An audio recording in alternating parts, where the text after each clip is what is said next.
நண்பர்களே, அறுசுவை உண்டின்னு கேள்விப்பட்டிருப்போம். அறுசுவை உண்டின்னா என்ன?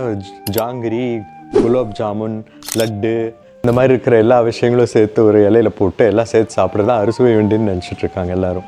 அப்படி இல்லைங்க.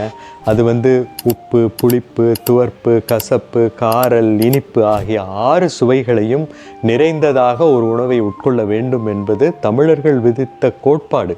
அது எதுக்காக அந்த காலத்தில் தமிழர்கள் சொன்னாங்கன்னா, ஒவ்வொரு சுவையிலையும் ஒரு உணவு இருக்கும் பொழுது ஒவ்வொரு உணவுலையும் வித்தியாசமான சத்துக்கள் இருக்கின்றன, சத்து பொருட்கள். அப்போ it becomes a balance diet. எல்லா type of ingredients like minerals, trace elements, vitamins எல்லாம் சேர்ந்து கிடைக்கணும். அதே சமயத்தில் ஒவ்வொரு நிறமிலையும் கேன்சரை தடுக்கக்கூடிய சத்து இருக்குது. ஸோ தேர் ஆல் ஆன்டி ஆக்சிடென்ட்ஸ். அந்த மாதிரி அந்த வேறு நிறங்கள் உள்ள காய்கறிகள், ஒவ்வொரு நிறமையும் வேறு நிறங்கள் உள்ள பழங்கள் அத்தனையிலையும் கேன்சர் எதிர்க்கக்கூடிய சக்தி இருக்குது. அப்போ அந்த நிறமிகள் மாறுபட்டிருந்தால் பல சத்துக்கள் நமக்கு கிடைக்கும்.